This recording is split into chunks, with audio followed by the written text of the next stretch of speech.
What is going on, everybody? Welcome to a brand new episode of Cooking with Coach. I'm your host, Coach Jay. I'm also the lighting guy, the camera guy, the tech guy, and the producer. Because this is a very low budget production and I can't afford to pay people, so. Anyways, let's go ahead and get started with today's episode.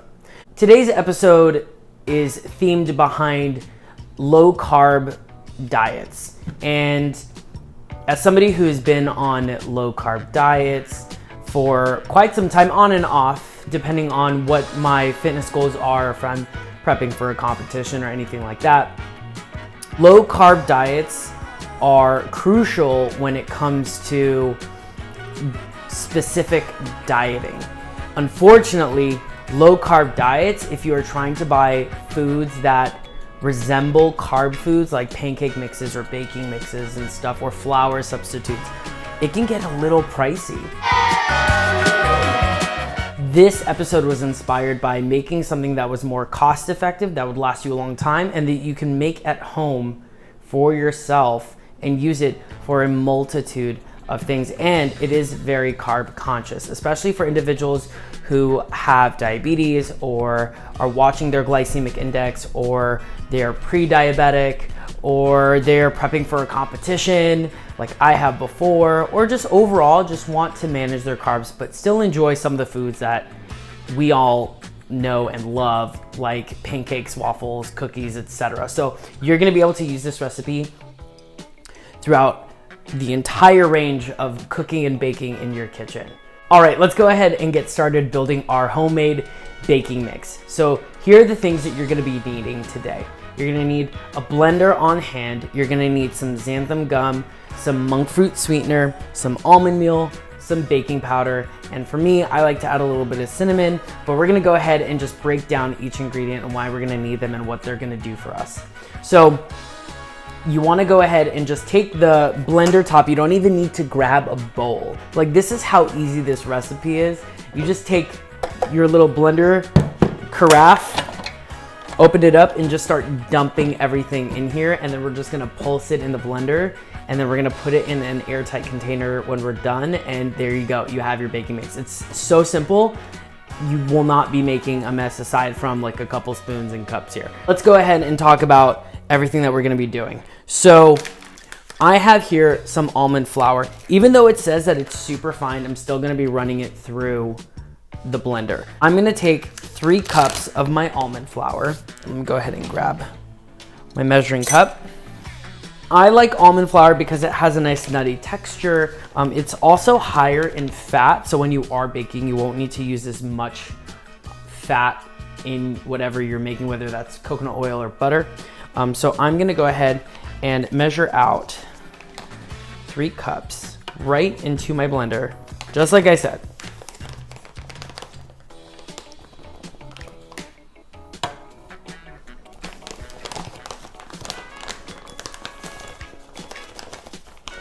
And this might take a minute because that bag is small and I'm using a half a cup scoop. So I decided to do this because I was sick and tired of spending all this money on expensive,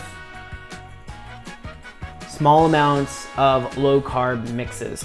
And the reason why I really wanted to try my hand at making my own is because ultimately, for roughly the cost of maybe say 2 bags of this pre-made mix, I could make more than that, and it's gonna last me a lot longer. Plus, I already know the quality of the ingredients. I can add things, I can customize it, I can do whatever I need. So this is why I decided to come up with this particular recipe. So here we have the almond flour. Now I'm gonna add the monk fruit sweetener. So this is a crucial ingredient. You do not want to skimp out on this. And the reason why I like monk fruit in comparison to, say, stevia or any other sugar substitute like allulose or erythritol,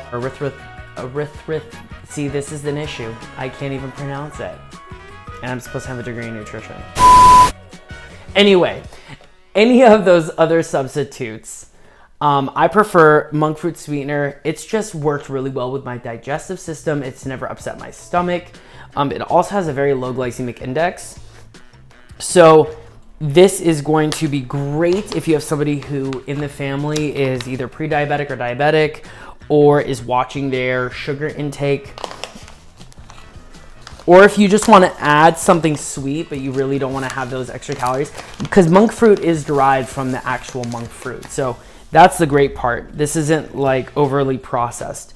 So I'm going to be adding a cup of this to my mix. I know that sounds like it's a lot, but remember, low glycemic index, it's not going to enter the bloodstream.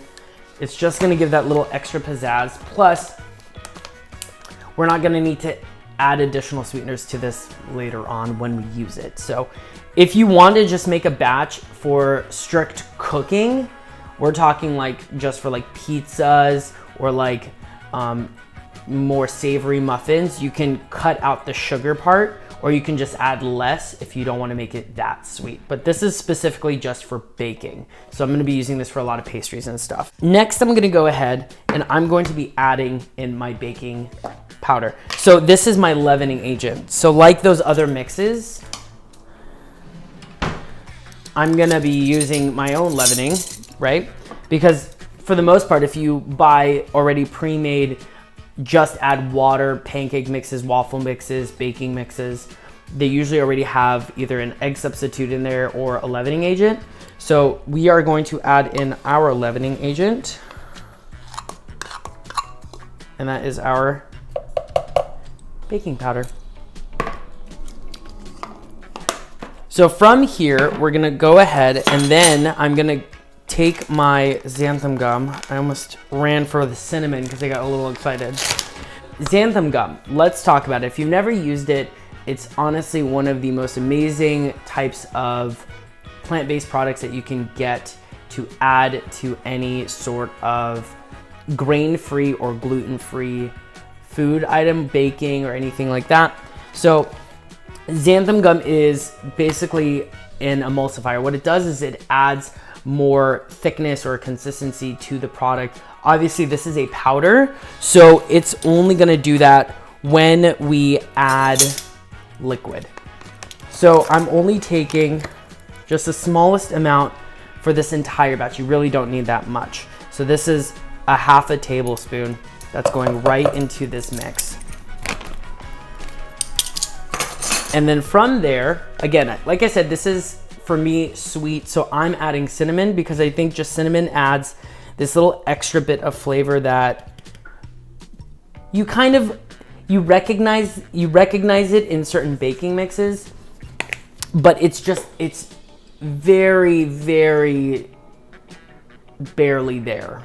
It's just you almost get notes of it, but it's just adding this little extra thing, that something in which if you didn't know, you'd be like, this has something awesome in it. I don't know what it is. So that's why I like to add cinnamon to mine. You can always cut the cinnamon out. You are not required to. Now that we've added everything in here, I will say this. If you are somebody that is on this high protein kick and you want to make everything high protein in your life, I've done it. It's great. What you can do is in this entire recipe, you can add, which is optional, this is not required, you can add your own protein that is unflavored. Obviously, for the reasons in which you can make it very versatile. So if you add like chocolate or vanilla, you're kind of stuck with that flavor. So if you do unflavored, it will lend your imagination to create whatever you want to create with this batter. I'm gonna go ahead and close the top, place it on my blender, and then I'm gonna go ahead and pulse it. You don't wanna completely turn it on, you just want to pulse it, just so that way everything is combined and you get a nice, soft, powdery consistency.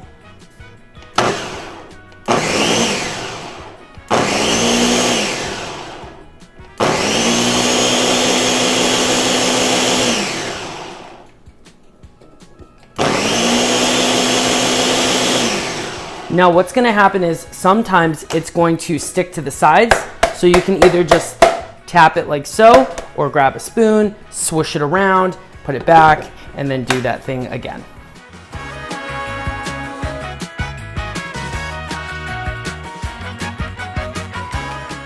And you're just gonna keep repeating this process until you get the smoothest consistency that you want. Eventually. Now for me, if it's still not exactly where I want to, where I want it, I'm gonna go ahead and grab a spoon. And I'm just gonna go ahead and again, help this along. You're really not doing too much. All you're just doing is you're just giving a little assistance just to get anything that might have stuck to the edges of your blender. I mean, and all of a sudden already now, just looking at the top from it, it looks beautiful. So I'm gonna go ahead, put that back in, close the top.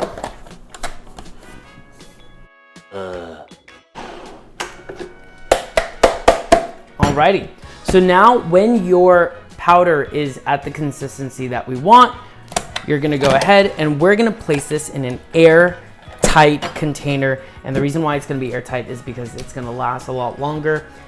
With anything, if you let air get into it, it's gonna go bad. And these are all natural products with no preservatives. So clearly we want to make sure that these last as long as possible. So I have underneath an airtight Tupperware that I'm gonna be using. Move this out of the way. We don't need this.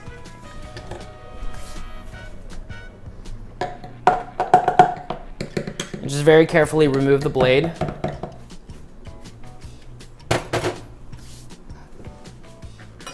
And we are gonna go ahead and just pour this into our container.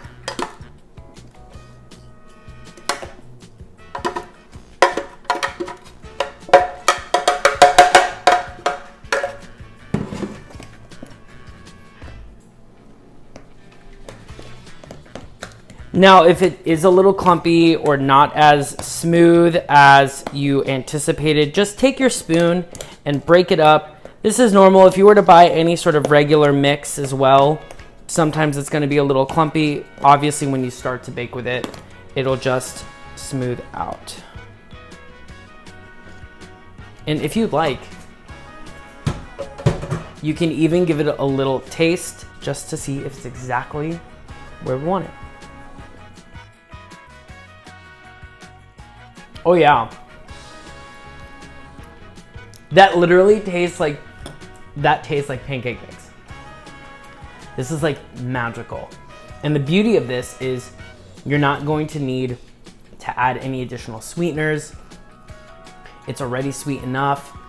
And you can go ahead and just start baking with this and do whatever you like. Pancakes, waffles. If you have a recipe that you like, just sub out the flour for this and you're good to go. Thank you so much for joining me in today's episode, and I will see you for the next one. Have a good one.